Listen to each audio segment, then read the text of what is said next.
annaga Soomaali ahaan cilmiga hawada sare aad ayaa ugu liidanaa daawadaha sharafta leh badankeen iskuulada ayaan ku soo qaadanay bahda qoraxda midaysay solar system maanta ayaan isla ogaan doonaa iyadoo faahfaahsan magacaygu waa Jaabir Cusmaan JB halkaana waa madasha dhinta Soomaaliyeed ku soo dhawow xikmaso waa hawaan la jirkeena kuma qasaari doontid nagu soo biir page-keena follow soo dheh inta aad samayso abaalkaaga waxaan kaaga dhigi doonaa wax xun inaan naga faa'iido mahadsan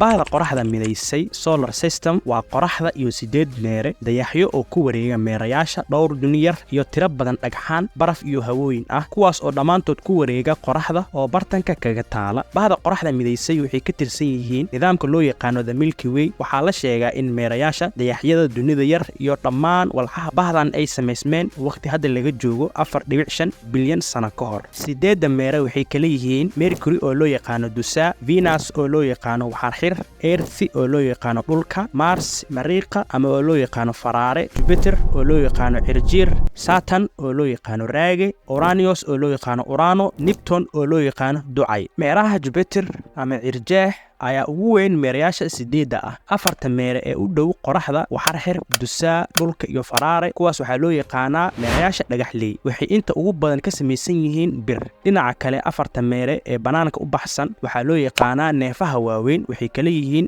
Cirjeex Raage Urano iyo Ducay kuwaas aad ayay jid iyo xajmi ugu weyn yihiin meerayaasha dhagaxleyda ah waxay ka samaysan yihiin neefo labada meere ee ugu xajmiga weyn bahda midaysan qoraxda Cirjeex iyo Raage waxay ka kooban xuriyaha hydrogen iyo helium labada ku sii xiga ee Urano iyo Ducay waxay ka samaysan yihiin sheeyo dhalaali kara oo inta ugu badan ah baraf ugu dambeyn shan xaqiiqo cajiib ah ka ogow hawada sare daawadaha sharafta leh labadan meere Mercury Dusa iyo Venus waxa xir waa labada meere aan lahayn wax dayax ah ilaa hadda waxa la ogyahay jiritaanka 176 dayax oo raacsan meerayaasha bahda qoraxda midaysay ee uu dhulka ka mid yahay labo waxaan wada ognahay buurta Everest in ay tahay mid ugu dheer dhulka aan ku noolnahay haddaba xagee ku taalaa buurta ugu dheer bahda qoraxda waxay ku taalaa dusha meeraha Mars Mariiqa 3 soo jiidashada dhulka waxa ay ka xoogan tahay midda meeraha Mars tusaale ahaan hadii uu culeyskaagu yahay 99 kg dhulka markaa joogto uu naqanayo culeyskaaga kaliya 38 kg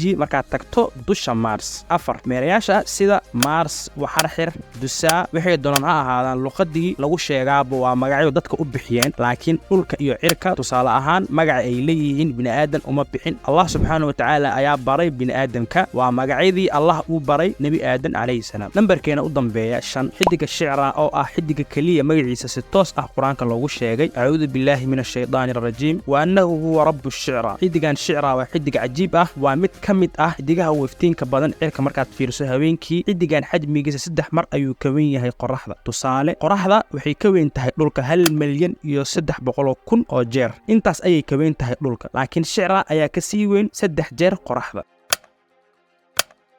muuqaalkeennii halkaas ayuu ku egyahay haddii aad ka hesho mawduucyada hawada sare like comment share intaan muuqaal midkaan lacinaa ku kulmi doono waxaan idinkaga tegi doonaa nabadgelyo